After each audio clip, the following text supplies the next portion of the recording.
morning and Chodesh Tov to everyone. I'm amazed to see so many ladies coming here. Baruch Hashem, Ken Yirbu. It's very big Kiddush Hashem. I'm honored to be here this morning.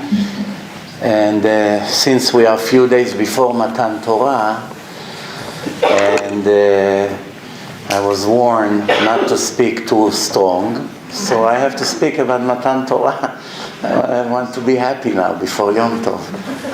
So with your permission, if you have questions, you feel free to ask. Now, in the middle of the lecture, after the lecture. After the lecture, you can follow me to the driveway here. I have many CDs for you, free of charge. You can grab as much as you can. And in hundreds of different topics, so please take advantage on that. We are a few days before Matan Torah, and there's one sentence in the Gemara that I would like to start with, and then it will give us some idea a little bit later on, what does it mean, Shavuot? Because as frum as we are, I have a feeling that most of us do not really understand what Shavuot means, and what really we got in Har Sinai. I know it sounds silly. Oh, come on, Rabbi, we're from 50 years, 40 years, 30 years. You want to tell us now that we don't even know what we got in Har Sinai? Soon you'll be surprised to see that the picture is not so clear as you may think.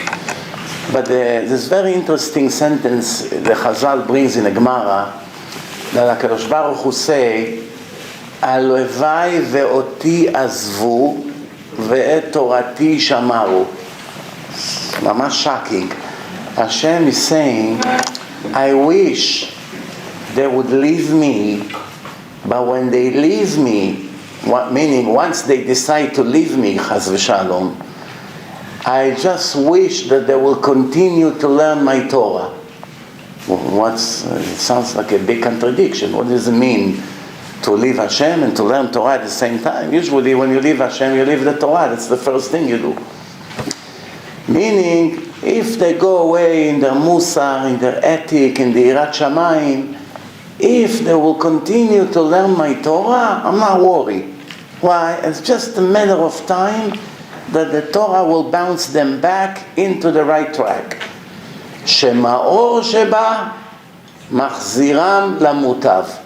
The light of the Torah to the neshama brings back the person into the right track. Now I want to ask you a question, with your permission.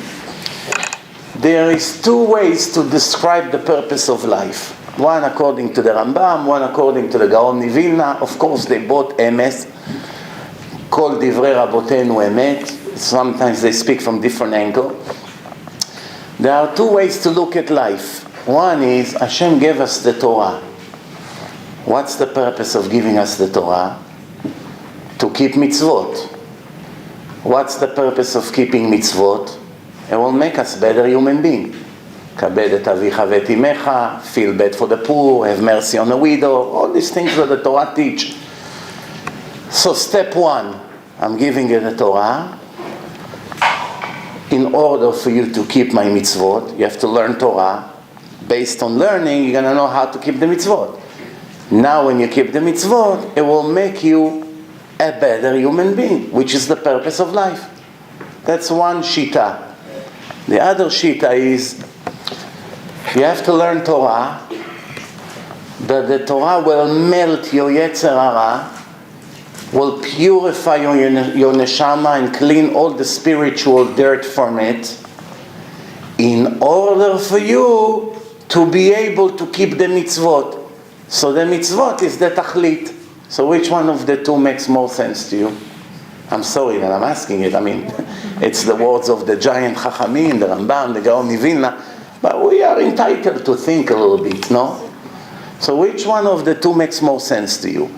First, I have to learn Torah that will teach me how to keep the mitzvot, because without learning, en amar it's chasid. If you don't learn Torah, you don't know anything. So the more you learn, the more you know how to practice the mitzvot in the right way, in the right time, in the right measurement.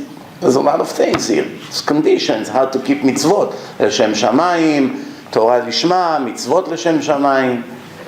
You know, so I have to learn Torah because it will teach me Tariag mitzvot, whatever applies today. Most of them does not apply today. There's hundreds of mitzvot that it's only in the time of Bet HaMikdash. All kinds of sacrifices, mastot, trumot, in time of Leviim, Kohanim, doesn't apply today. But what applies today, in order for me to be able to know how to keep the mitzvot, and once I keep the mitzvot, I give meiser, I give tzedakah, I help people in trouble, you know, I pray, I'm becoming a grateful person. So eventually the Torah will make me a better human being, will make me correct my midot. So tikkun midot, that's really the purpose. That's the shita of the Gaon Mivilna. The Rambam say, if you learn Torah, the Torah is antibiotic. I use my own words, if you realize, you know, the Rambam didn't know what antibiotic means. He didn't have it yet. So the Torah, it's like a spiritual antibiotic. It cleans the neshama from all the dirt of the sins that we make, which makes, according to Kabbalah, klipot, layers on the neshama, and block the light of the Shekhinah. Because, you know, just to give you an idea, the neshama, it's a spark of Hashem. Chelek Eloah Mimal. It's written in Bereshit, Vayitzer Hashem Elokim et ha'adam afar min ha'adama, vayipach be'apav nishmat chayim, vayya adam lenefesh chaya. 3 steps. Hashem formed Adam in the shape of a human being, as we know, and then he blew into his nostrils a living divine soul, just like you put air in a balloon. And after that divine energy, a spark of Hashem went into Adam's body, the body became alive. And the neshama revived the body constantly. Everything that we say, we move, we remember, we function, it's all the neshama. Once a person dies clinical death for 5-10 minutes, and then the neshama comes back into the body, the 10 minutes that he was dead, no pulse, no brain waves, no, you can even burn him with a cigarette, he won't even make a beep, because the neshama is not in the body. But once the neshama enters right back into the body, he begins to scream. Why you remember to scream after 10 minutes? I burned you 10 minutes ago. Because now I feel it. Because once the neshama goes in, it makes the entire nerve system function. When the neshama is out, the body is complete, but unable to do anything. So we see that everything is the neshama, everything. The body in a chemical lab worth less than a slice of pizza. If you want to buy the ingredients of our body, you know, iron and oxygen and water and all these minerals that the body is made from, $3.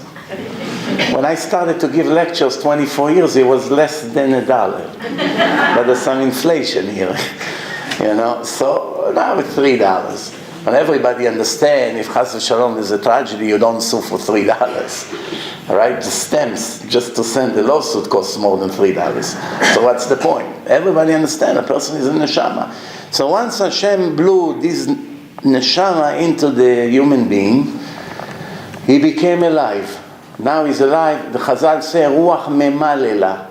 You're able to talk, to remember, to function. We're different than the animals.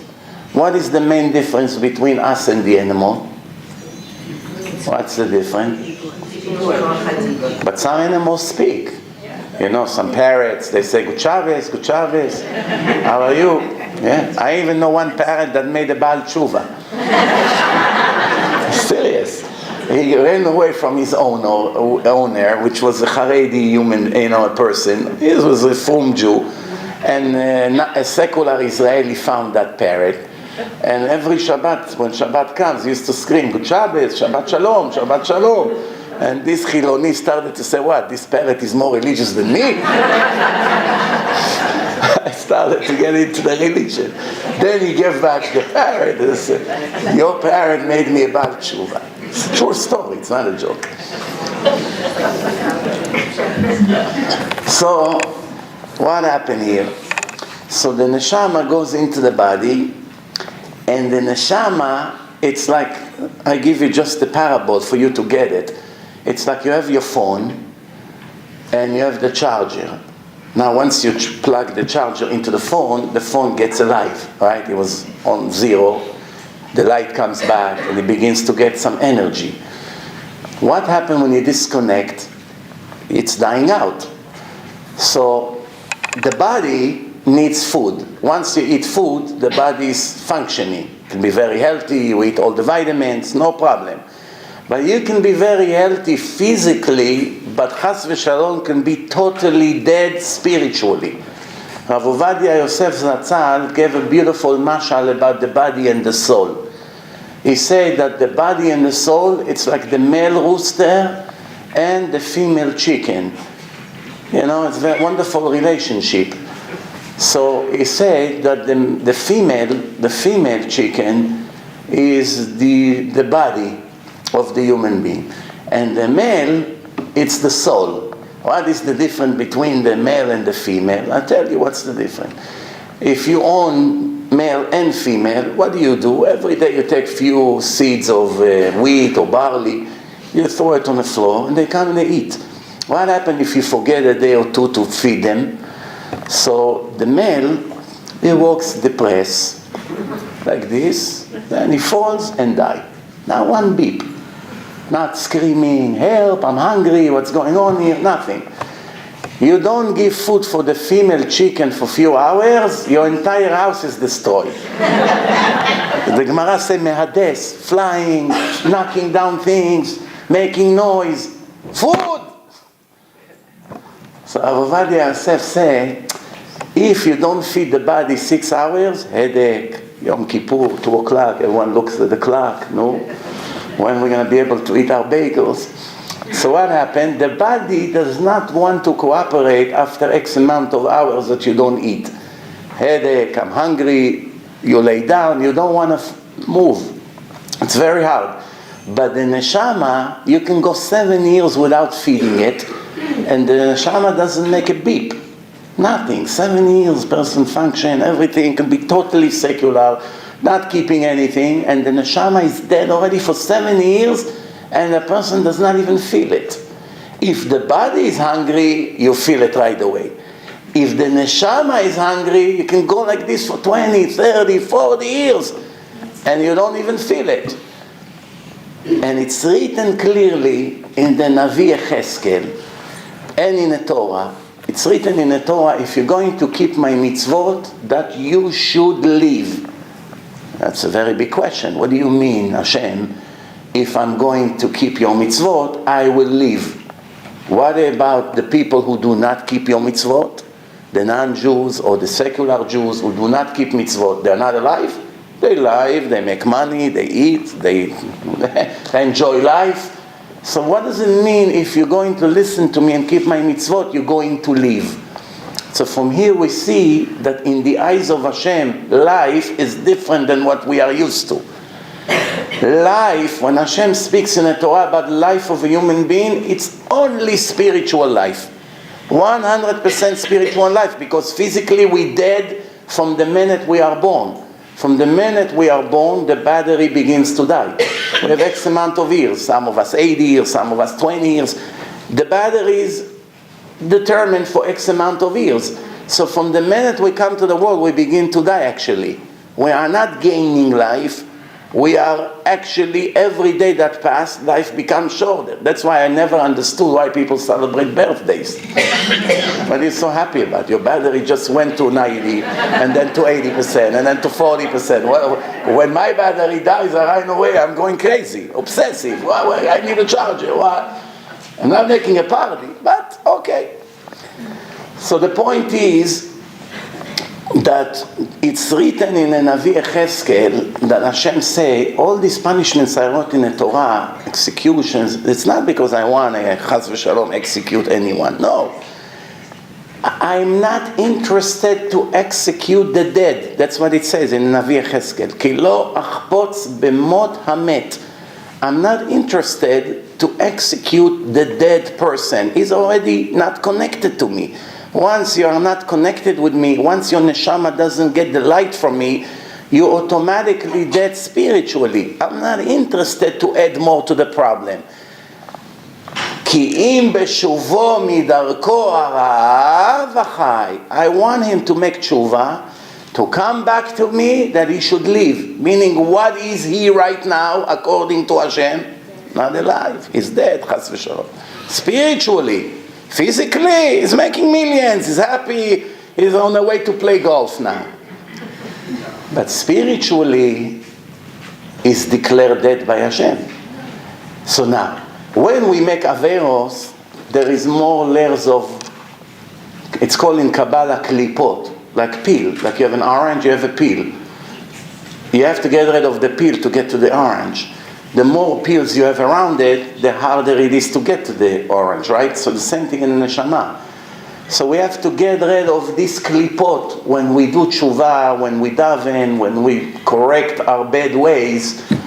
Slowly, slowly, the layers of impurity are coming off until you break through.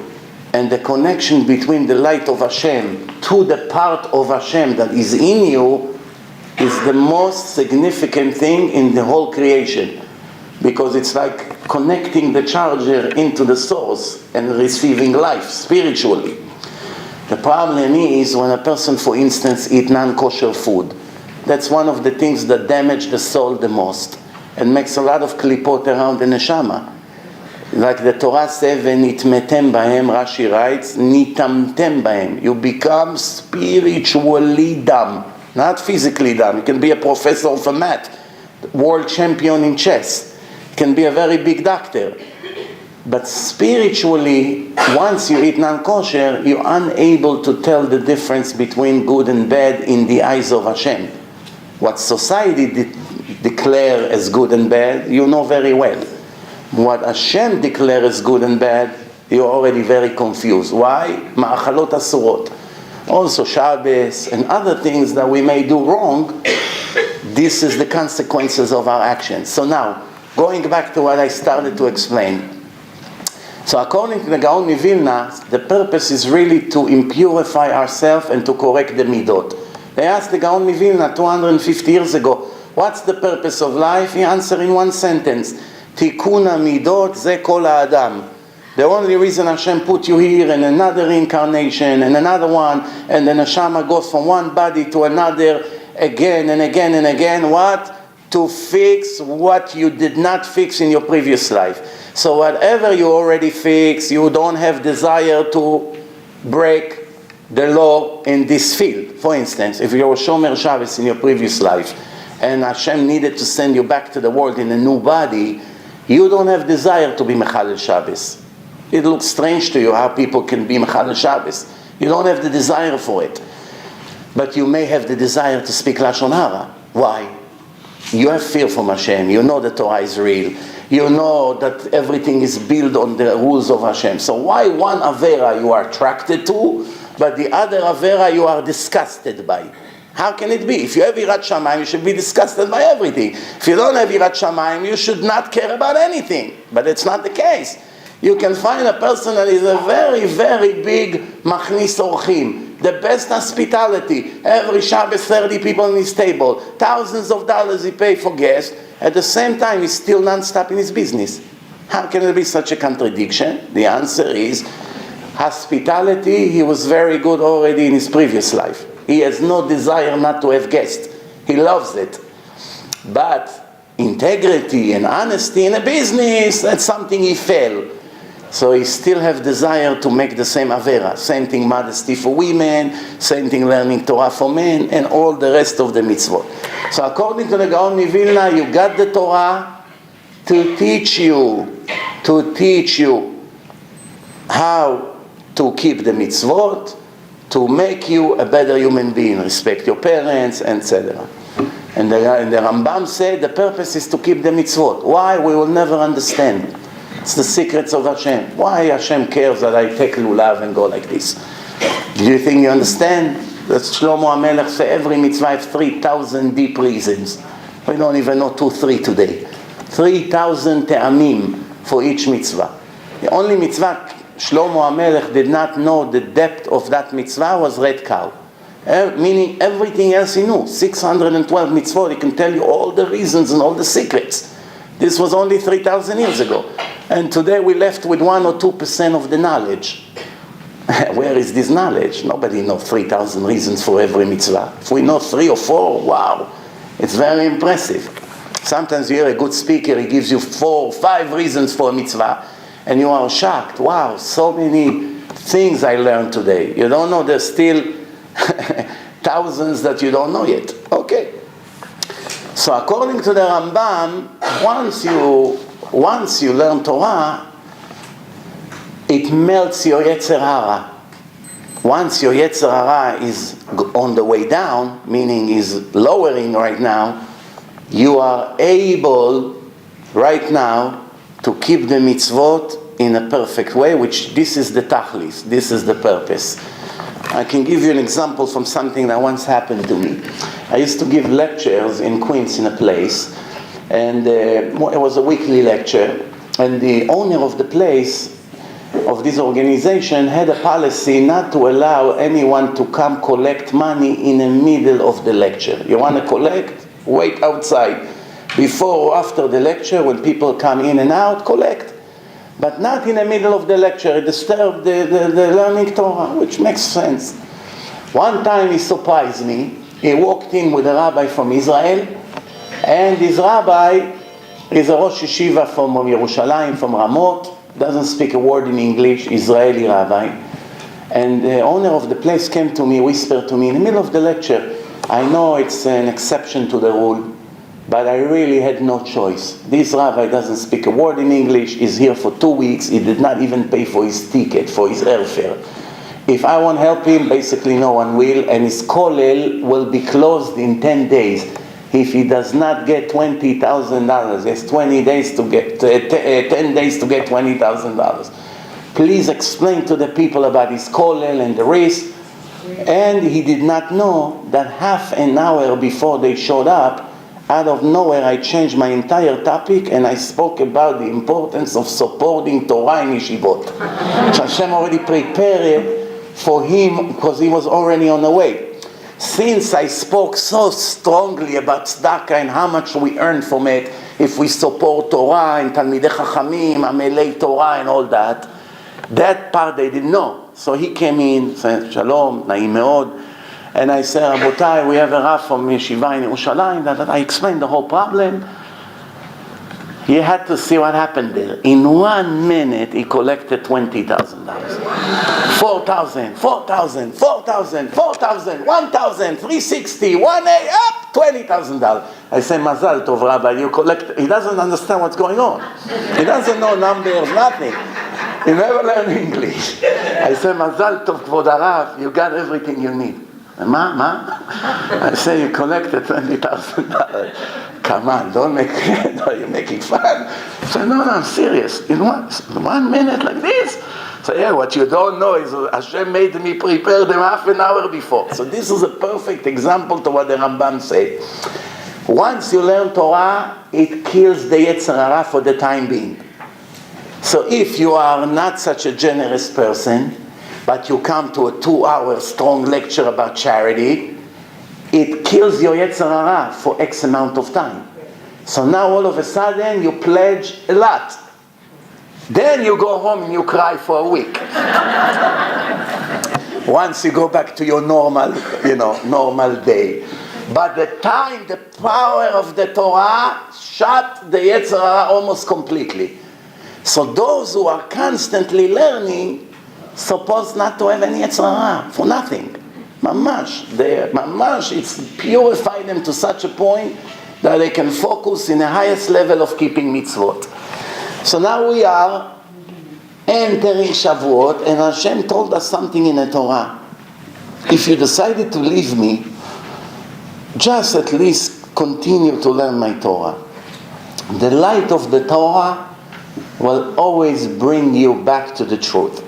There's no other learning in life that can change the person from what he was to something much better. The Torah has this power. Now I want to ask you a few questions with your help. Maybe we can understand what Shavuot is. First question is, what did we get in Har Sinai? What did Hashem give us in Har Sinai?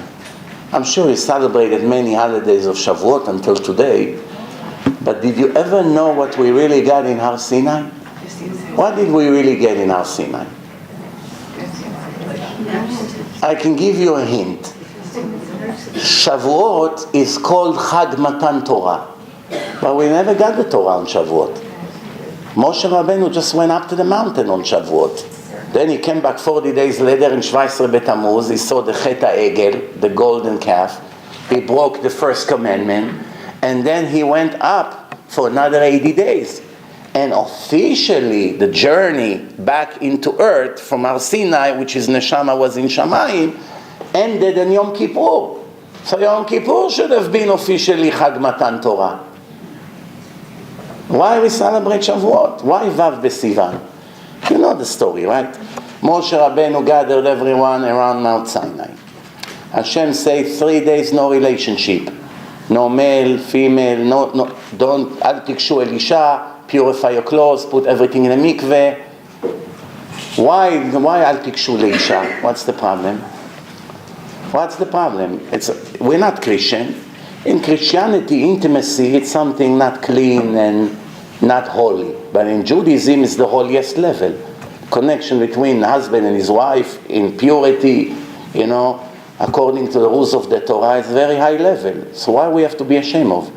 We're not. The Torah speaks about it. The Gemara is full of it. All the Chachamim discussed it. There's many books speaking about this. We are not Christian. By Christian, you want to be holy, you're not allowed to marry. Stay single for the rest of your life. You want to be a priest. But it's contradicting the rules of the Torah. First mitzvah in the Torah, you must get married and have children. It's first mitzvah. So why Hashem say 3 days before Matan Torah not to have any relation between husbands and wife? For 3 days separation. That's called shlosha yemei agbala, meaning limitations. Why is it? Because after a person is with his wife, for 3 days, after they were together, mechila mikvotchem, that the sperm is still considered sperm. After 3 days, it's lose the value. We cannot anymore create life. So those 3 days that Hashem says, 3 days do not do it because chas v'shalom, it can make the woman impure if it comes out. Because of that, there is a separation. Not because it's not holy. Just because of the timing. So Hashem prepared us for Chag Matan Torah, and all of a sudden, He comes on Har Sinai, Vayi bayom hashlishi biyot haboker, early in the morning, in the third day, they begin to hear voice of shofar, fire all over, cloud. Hashem comes be'anan, in a cloud. The floor is shaking. Try to close your eyes and imagine what happened there. All of you were there, by the way. Maybe in different bodies, but you were all there. If you're Jewish, you were there. So you're supposed to remember it. So you stand over there and you hear a very loud siren, voice of shofar, but not shofar in a shul that 50 people hear. Shofar that the whole world is listening to. It's very, very loud. Breaks the ears. And the floor is shaking and fire is huge. And it's early in the morning. Everyone is shaking from fear. Hashem gives the Torah with lots of fear. Fear, even though in today's generation it became something negative in the eyes of many Jews, but in the Torah it's the greatest thing. Torah, Hashem said, "Ve'areta me'elokecha," I want you to fear me. I'm not your friend from college, with all due respect.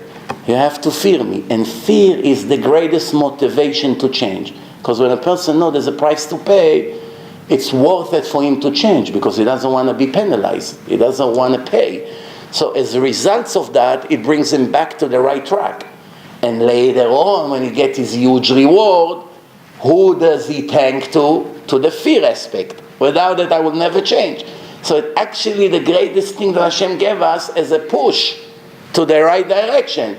By the way, you should know, if you analyze your life from the day you remember yourself until this moment, you did not have even 1 minute in your life that you were not afraid of something. Some people afraid of the IRS, some people of their husbands, some of their wives, some of the army, some of terrorists, some of the neighbor, of the children, of the drug epidemic, of the divorce epidemic, of the cancer epidemic. Every little pain, oh my God, I hope it's not this. So there are so many things that scares us in our life. Cameras everywhere, police everywhere, financial problems, customers don't come into the store, what's going to happen next month, the house, we didn't get permit. There's so many problems I hear every day on a daily basis that I wonder to myself, with millions of problems like this and so much fear in life, no one complains. The only time people complain about the fear aspect is when it comes to Torah mitzvot. Did you wonder why? Why is it? Everyone feel okay that chas v'shalom, sicknesses, it's a part of life. Bankruptcies, it's part of life. Poverty, parts of life. Staying single, part of life. Not having kids, part of life. There's so many things in life. We know it's a part of the life, that's it. We pray to Hashem, we want good and all the things, but Hashem knows what's good for us more than what we know. But when it comes to religion, to be the right way and to keep the right mitzvot, we have very strong resistance when it comes with fear. Why? Because in every other fear there's no Yetzer Hara. Only here, when it's a mitzvah to fear Hashem and the Torah, the Yetzer Hara come into place. Come on, don't be fanatic, you crazy. Hashem doesn't want you to fear Him. That's not the right way, and that's how it goes. But everywhere else, no Yetzer Hara. That's why we live with that. We accept it. Well, when it comes to the most important thing in life, all of a sudden we get very nervous. We don't want to hear it. Be polite, be nice. Darkei noam. Please don't scare me. I didn't want to be intimidated.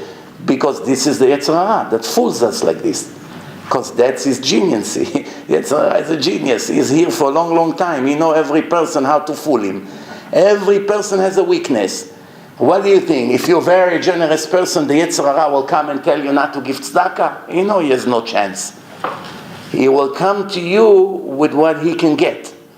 If you're not modest, he will come with modesty. If you're a very modest woman, he's not going to convince you to wear pants.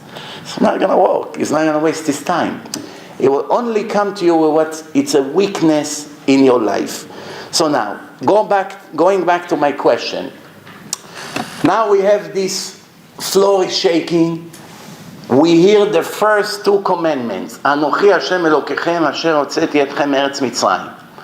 Lo yeh lachem elokim acherim al panai. The first two commandments, everybody heard Hashem. What happened then? From this moment, what happened? This is Shavuot holiday. We're discussing now Shavuot, what happened? Everybody got so afraid that their neshama came out of the body. It's a clinical death. They started to scream, to cry to Moshe, please, no, we don't want to hear anymore. You go up to the mountain and speak to God. We don't want to hear it. So Moshe had to calm them down. So relax, Hashem is not here to harm you. He's only testing you. What's the connection to test? What's the connection to test? The way that the Torah was given to us, it was a test. Why? Would you keep his mitzvot or not? That's why he's strict now. He comes with you with fire and voice and everything is shaking. Why? Because it makes some kind of a trauma in your subconscious. That you don't want to rebel against this Hashem. Okay. So Moshe goes up to the mountain. Then what? Nothing else happened. This is Shavuot. And that's what we celebrate. Why we eat dairy on Shavuot? I'm sure all of you has tons of recipe ready. But can you explain to your guests why you're serving them dairy? Because Yom Tov you're supposed to eat meat and drink wine. What's dairy has to do with Yom Tov? Torah is like halal. Huh? Torah is like halal, the life force. By the way the mother gives milk, so the Torah gives us. Very nice. That's not what I had in mind. I'm not saying it's not true. I just have something else in mind. Let's see if one of you would say what I have in mind. Yeah. Shmita. They didn't learn the laws of Shmita. You're almost accurate. Almost. No? The milk comes from the life and... She said that. That's exactly what she said. Which not necessarily is incorrect. What they said, we didn't hear a word. So they give an example how the milk come from the cow, it's from the mother, so the Torah, okay. But I have a different answer completely. Yes? That they didn't know the laws of kosher. Oh, that's what she said. All right, so we have 2 against 2. Very good. We're dividing 2 groups here. Okay, I'll tell you the reason. The reason is that when they found out that all the meat that they prepared for the Yom Tov was all slaughtered with a regular knife. Up to now, they didn't know that there is such thing, shchita, and you have to check the knife and check the long, make sure there's no holes, nothing is broken inside. They didn't have these rules. So as immediately when they found out that all the meat that they prepared is not kosher, there was one problem. There was no Arabs there. Now we have a solution. You call Muhammad, kif halak, come, we have 3 cows. Halal meat. Pay us how much it costs to raise the cow, take the cow. And the Arab sell it. Why? Because the Arab does not have Torah shebe'al peh. They don't have oral laws. The Arab reads in the Torah that you have to slaughter the animals in the neck. That's it. Where, how, what knife, doesn't matter. You slaughter, it's not nevela. We eat it. That's how they think. But we have the oral Torah, which is the main thing in Judaism. 99.9% of Judaism is the oral Torah. The written Torah is a very, very small drop of Judaism. Everything is oral Torah. You cannot keep one mitzvah without Torah shebe'al peh. In a written Torah, you don't even have one description how to keep any of the mitzvot. Nothing. You don't know. There's no rules. How to keep Shabbos, it doesn't say. How to respect your parents, it doesn't say. How to do Brit Milah, it only say to cut the orla, but how and when and this, by whom, it does not say. How to make matzot, it doesn't say. How to prepare tefillin, there's more than 1,000 steps to make tefillin. 1,000 steps. Where is it in the written Torah? It only says one sentence. והיה לאות על ידיך, ולטוטפות בין עיניך. What kind of אות? אות, it's a sign. Maybe Hashem meant tattoo. Maybe he meant some kind of a band to put on your hand or a watch. Which hand, where in the hand, what color, what's inside, how do you make it, from what animal. What is this ot? Nowhere in the written Torah. It's all in the oral Torah. Even where to do Brit Milah, it's not saying anything. You can have right away 5,000 different opinions. When you have 3.5 million Jews, and now they have to decide where to cut. How many different Brit Milah you're gonna have? 7 million. Because each one has 2 opinions. In case you say this, he will say the opposite. If you say the opposite, he will say this. He prepares with 2 opinions. Why? You know. So right away you had everyone makes Brit Milah in a different way, but everybody makes Brit Milah in the same way. How come? Torah shebe'al peh. Everything verbal, oral Torah. Why Hashem gave us the Torah in such a way that 1% of it it's written, and 99% of it was going from mouth to mouth, from rabbi to student, from father to son, orally, verbally. Why? Why not to write everything? To prevent confusion.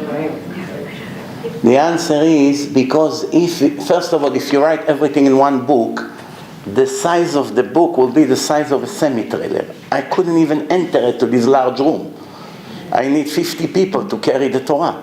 Imagine now you have some of this old Ashkenazi Torah from 60, 70 years ago when people used to be strong. You try to make akbar, you faint. It's so heavy. Now add hundreds more of Torah into that. Who would be able to pick it up? Nobody. Nobody would be able to move it. That's one reason, but that's not the main reason. The main reason is because if all the secrets of how to keep the mitzvot will be all in one book, it was translated to 70 languages right away by the Goyim. The Goyim will immediately imitate everything that the Torah say to the Jews to do. They all had beards, there was no Gillette back then. Everyone had a turban, so everyone would look like a Jew. What's the problem? We now know, it says in the Torah how to make tefillin. We make tefillin, we circumcise the babies, everything like the Jews. One day a person show up, hi, what's your name? Yosef. It was Yusuf, but now it's Yosef. Where are you from? I came from far away. You're a Jew? Of course.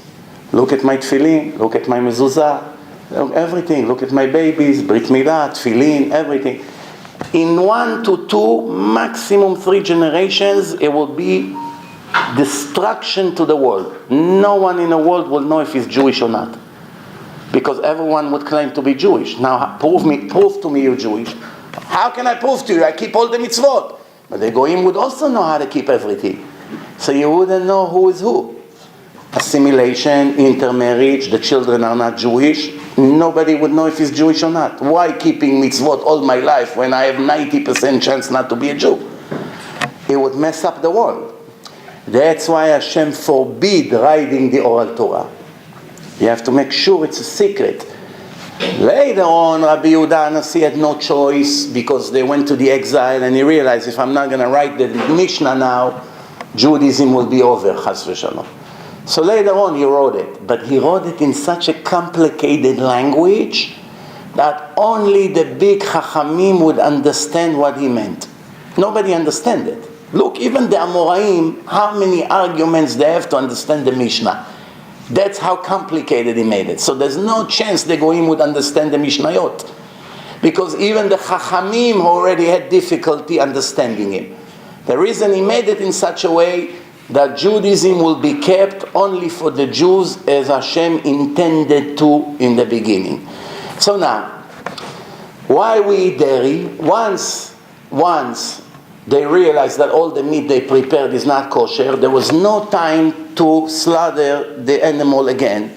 Get rid of the skin, put salt, wait for hours until the blood comes out, and then cut the meat, get rid of all the dirt, and then cook it. You need 2-3 days for that. There's no time. Soon it's holiday. They ran to the animals, they got all kinds of milk, and they had to prepare dairy food for 3,300 years. All Jews, Faradim, Ashkenazim, Temanim, everybody eats dairy. Why? Because when we got the Torah and we realized the food we prepared for Yom Tov is not kosher, there was no time to make food. The only thing you can make within an hour or two, it's dairy. You take milk and you make. That's it. This is the main reason for eating dairy. In Israel, there's one rabbi who speaks in a school in Tel Aviv, in a place when they are not exactly crazy about Judaism, to say the least. His rabbi asked him, how they let a rabbi like you with a black hat and a beard speak in a school in Tel Aviv when they don't allow Judaism there at all? How they let you even in to speak? Every Friday you speak 10 minutes to the student, 400 Israeli kids. How did you get in? He said, I came on Erev Shavuot to the principal and I told her, would you let me speak 10 minutes to the kids about Shavuot? So she said, what do you think? We're not Jewish? We also teach about Shavuot. He said, yeah, I'm sure you do, but I'm going to teach them some secrets, some Kabbalistic ideas. For instance, why we eat dairy on Shavuot, do you know? So that sounds interesting, but I know why you came here. Come on, Rabbi, don't fool me. Your intention is to make the kids here firm, which that's exactly what we're afraid of. We don't want it. So how do I assure myself that you're not going to take the stage and start preach to them about keeping Shabbat? He say, if you want, I will sign to you on a paper, a guarantee, and I will not preach anything to keep mitzvot, only I speak about Shavuot. That's a true story. It happened a few years ago in Israel. So she said, okay, if you sign, I'll let you speak for 10 minutes. 10 minutes, 100%. He signed, No problem, go, speak 10 minutes. They gather 400 kids in Tel Aviv, and he spoke for 9 minutes. He had 1 minute left. So once he finished, he said to them, kids, there is something else in Shavuot. Do you know, by the way, who wrote Tehillim? 400 Israeli kids. Everyone looks at him. Like, what do you want from our life? Who wrote Tehillim, he asked them. High school in Tel Aviv. Nobody knew. So he said, let me give you a hint. David, everybody scream, Ben Gurion!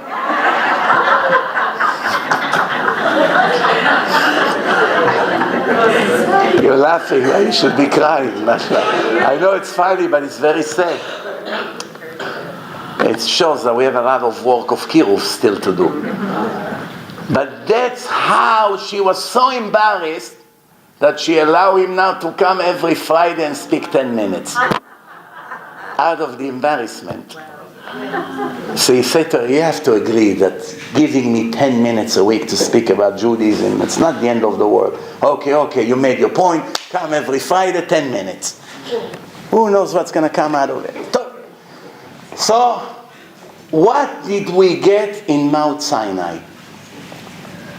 When Moshe Rabbeinu came after 80 days, after he broke the 10 Commandments, there is machloket what he did.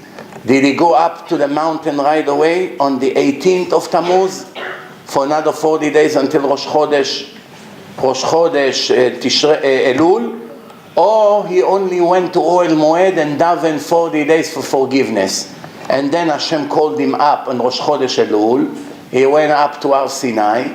He stayed there for 40 days. In the 40th days Hashem told him, Salachti kidvarecha.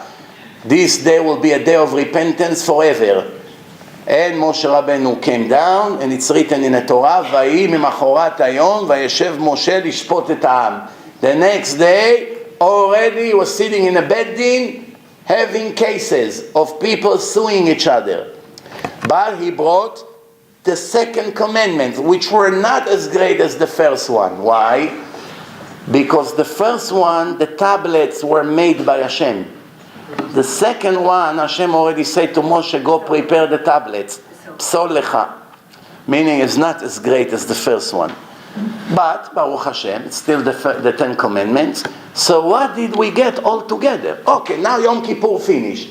What the nation of Israel had in their hands when Moshe finished with Har Sinai and he came down for good, what did we have? Please tell me. What did he have? Huh? So he had the 10 Commandments, the second one. What else? The oral Torah, all of it? Or some of it? All of it.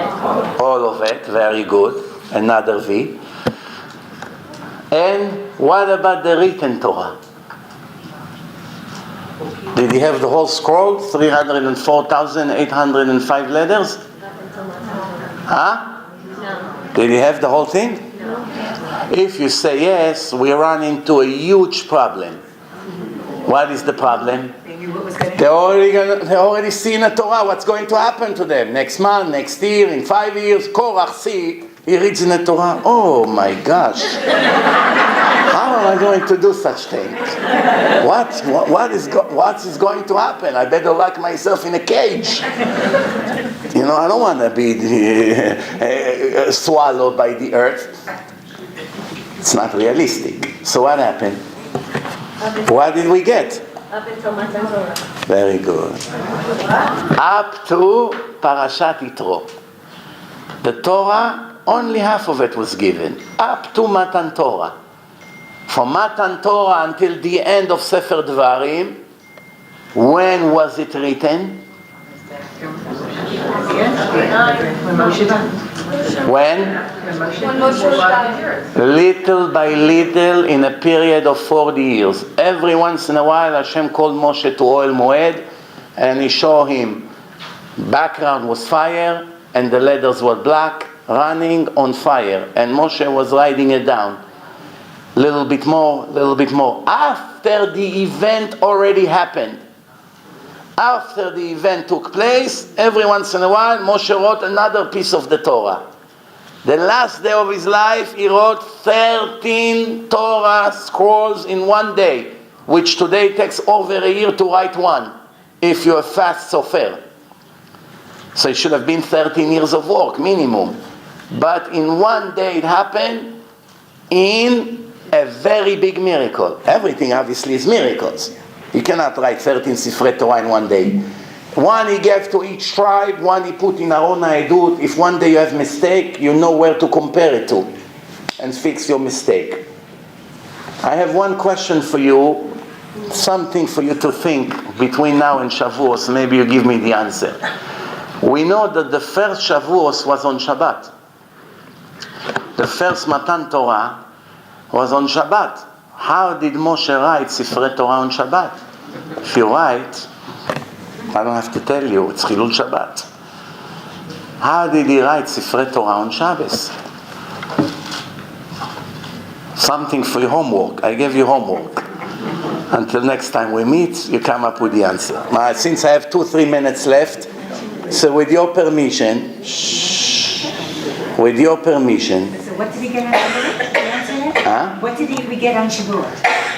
Shavuot, we only heard Hashem saying the first 2 commandments and we got nothing.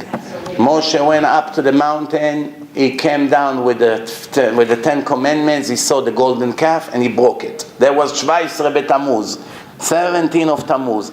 The question here, Hashem already told Moshe Rabbeinu when he was up in the mountain that the Erev Rav, the Amcha, Red Ki Shichet Amcha, these Egyptians that you took out of Mitzrayim and you converted them based on your own will without consulting with me, they're already making a party of Avodah Zarah.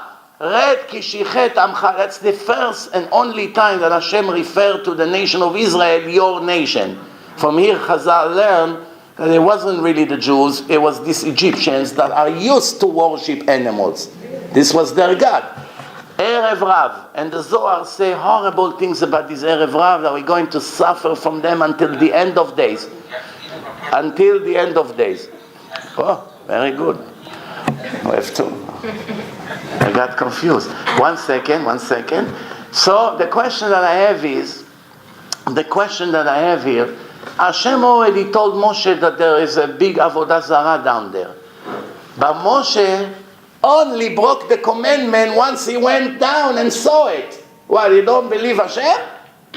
Hashem told you there's horrible things happening. Why you didn't break the commandments right there? Only when he saw it, he broke the commandments. What's the answer? 2 answers. One, he wanted to make a point. Look what you're losing. And second, Chazal explained that when you hear something and when you see something, it's totally different level. One, in English they say one picture equal like 1,000 words, make it 1,000,000. One picture, listen to what I say. I don't know why in English they say 1,000 words, it should be millions of words. Why? Because when you see the room, I walked into this room for the first time in my life. If you hypnotize me later on, I'm going to tell you millions of details about this room. Every line, every bump on the thing, every picture, what the pictures say, the phone over there, the speakers, the door, the notes, everything I'll be able to know. If you ask me now, I probably won't see anything. But if you hypnotize me later on, I'm going to tell you everything that exists in this room, include if there is some dirt on the floor. Millions of things. Millions. Why? One picture can be described in millions of words. But Hashem divides the brain to conscious and subconscious. I have a whole lecture about it. All the not urgent things go to the subconscious. What we need for the daily or weekly basis go to the conscious. What we will need once in a while go to the subconscious. The neshama, and we finish by this, the soul of a person records every little detail from the first reincarnation until the last one Billions and trillions of details, every voice, every person who hung in Manhattan on the street when you walk there, every conversation nearby you which you never paid attention to, everything is recorded in your neshama. Everything you looked at and when you're not supposed to look, like the Torah said not to look, but you did look, and now you did tshuva and you already forgot about it. If I hypnotize you and we go to that date, it's 100% in your neshama. Recorded for eternity. There's no way to erase. Every little thing. You understand? Everything that ever happened in all the lives is recorded. That's why some people have all kinds of trauma, panic attack, anxiety attack. Some girls don't want to date guys. What happened? She has some kind of fear. Nobody understands why, from previous life. All kinds of things that we have in this life, it's all a continuation from our previous lives. And Chazal and the Kabbalah, they say that Mordechai and Esther was a gift to Shaul HaMelech for his modesty. How many years Hashem waited to give him the gift? 500 years. Only 500 years later, Shaul HaMelech got his reward for being a modest person. Mordechai and Esther was 500 years later. It's unbelievable how the reincarnations are all connected.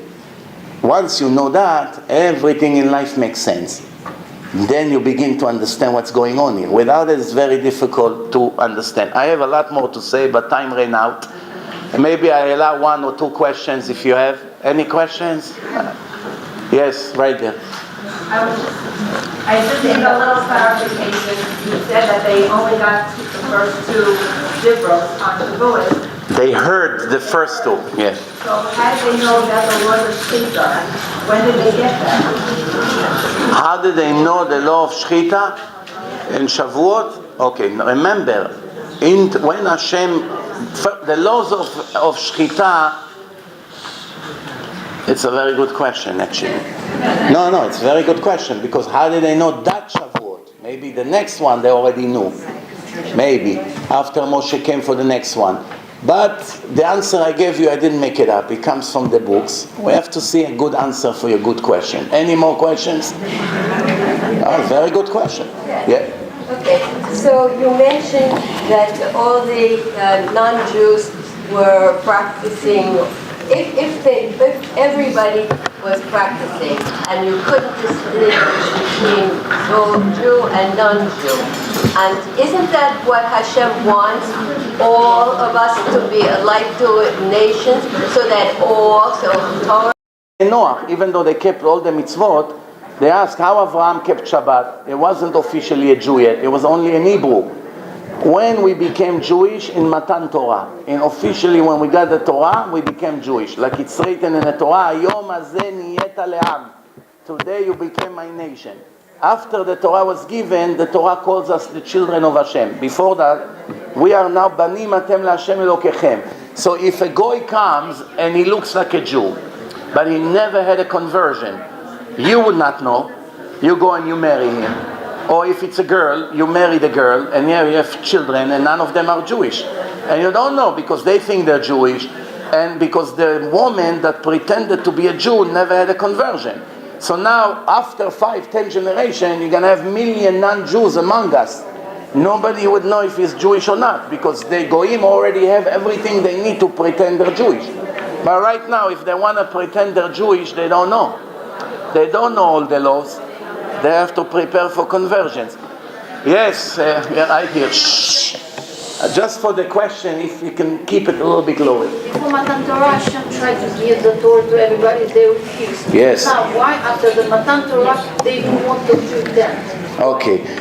The minority of every nation, not all the Goyim did not want to accept the Torah. The majority of the Goyim of every nation voted against to accept the Torah. But the minority of them wanted to accept the Torah. The Holy Zohar say that all these Goyim who wanted to accept the Torah, Hashem sends them back in a new body in a future generation and give them the opportunity to convert. All the converts you see, pay attention, almost all of them from the children of Esav. You don't find almost at all from the children of Ishmael. It's very interesting. The Zohar also say it. that all the converts will be not from Ishmael. You see it? And even if you see here and there some Arabs that convert, even if you see some Arabs that convert, if you check 10 generations before, you found out that their parents were Europeans who went to Syria or to some place. Now, since you mention it, I'm going to give you another question for homework, and I send you home with something to think about. It says that Hashem offered the Torah to all the Goyim. Which Torah He offered the Goyim? Which Torah? The whole Torah is Zecher L'Yetziat Mitzrayim. Without the Exodus of Egypt, you don't have the commandments, you don't have Shabbat, you don't have Tefillin, you don't have Kiddush. It's all Zecher. You don't eat matzah, you don't have Tefillin, you don't have Brit Milah. Everything is Zecher L'Yetziat Mitzrayim. What would happen if the Japanese say, yes, we want to get the Torah? Which Torah Hashem would give them? Ani Hashem Elokechem asher hotzeti etchem me'eretz Mitzrayim? So Mr. Ichigawa in Japan would say, excuse me Hashem, you didn't take me out of Mitzrayim. You brought me from Taiwan to Japan. But I was not in Egypt. So what Torah Hashem would give the Goyim? Huh? Which one? What's the answer?